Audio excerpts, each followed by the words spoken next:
اعوذ باللہ من الشیطان الرجیم بسم اللہ الرحمن الرحیم۔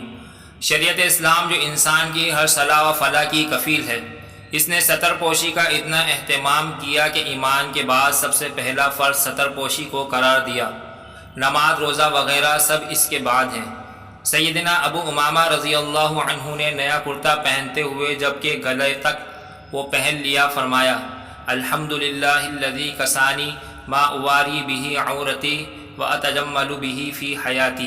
پھر فرمانے لگے، میں نے سیدنا عمر بن خطاب رضی اللہ عنہ سے سنا ہے، فرماتے تھے کہ رسول اللہ صلی اللہ علیہ وسلم کا ارشاد ہے، جو شخص نیا کپڑا پہنے اور اس کے گلے تک پہنچتے ہی یہ دعا پڑھے، پھر پرانا کپڑا راہ للہ دے دے تو وہ اللہ کے ذمے میں، اللہ کی پناہ میں اور اللہ کی حفاظت میں آ جاتا ہے، زندگی میں بھی اور بعد از مرگ بھی۔ صدقہ جاریہ کے طور پر ویڈیو کو شیئر کریں۔